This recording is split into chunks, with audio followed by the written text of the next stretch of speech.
Let's break down the blueprint. Why does this routine work? The first reason this routine works is because the structure mirrors the theme. The overall theme being a broad category of sports, more specifically hockey. But again, when designing or building a routine, we want to keep a broad category so we have more ideas or concepts to come up with. Now, I wanted to do 3 tricks, so I had to come up with 3 ideas that kind of mirrored the theme of sports. And if I wanted to, I could specifically think of an idea for hockey. So the first idea I came up with is something simple, something What? quick and easy, and that would be a skill. And that's very important for sports. The second thing I had to think of, I also needed to consider the concept that we needed to do a story. We have to have something a little longer, maybe have the spectators involved, and it still needs to be related again to sports. So the second idea I came up with No was way. luck. Wouldn't you know it? Now, luck is very interesting, right? People want to see what's happening, and luck is very important for sports as well sometimes. Now, the third idea, that has to be the closer, right? The ultimate one, the most important one. So what was an idea or concept? And I came up with, wait a minute, that doesn't look right.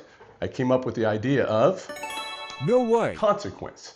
So consequence, that's really interesting. And now I had 3 different ascending ideas related to sports. The second reason this routine works so well is because of the anchors or the objects. Now, we've talked about this before in previous episodes. It is so important for the objects to be related to the theme. In this example, sports, but now we're honing in on hockey. So I started brainstorming, and the first idea I came up with was using the cards, specifically the jokers, to represent the referees. Everybody found this really interesting. There's 2 referees watching all the other players. The second object I came up with, this was kind of a happy coincidence. I found these tiny little pucks. They're already interesting, right? This is an impossible little object. Second, it's great for transportation or pocket management. And the most important I found was how cheap they are, and I could hand them out for a souvenir at the end.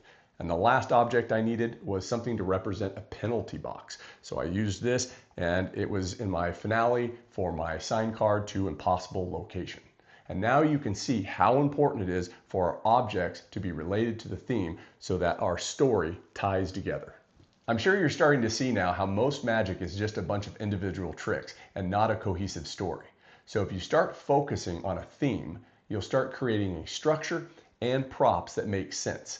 Every trick, every prop, and every storyline will have a purpose. Now let's take a look at the individual tricks and how they worked for the routine. My opener, Blue Illusion. It was a quick and visual trick that instantly grabbed people's attention. But more importantly, what it did for the routine was it helped me to establish the sports theme, hockey, and that each card was going to represent a player of the game. And the color of the backs were going to represent either the away or home team. And lastly, the jokers were going to represent the referees.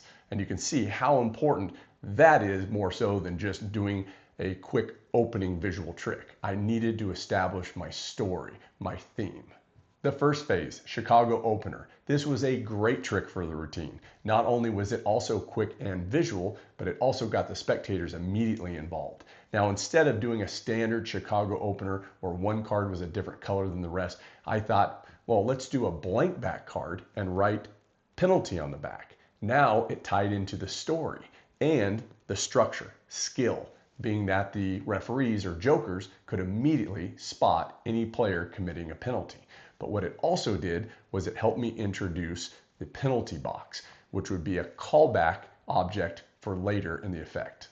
The second phase, My Lucky Coin, or in this case, My Lucky Puck. So why did this trick work so well as a second trick in my routine? Well, there's several reasons. One, it followed the structure or storyline, being luck. Second, being a middle routine, it was a little bit longer or lengthier with a storyline, and it got the spectators even more involved. And lastly, I got to hand out an impossible souvenir.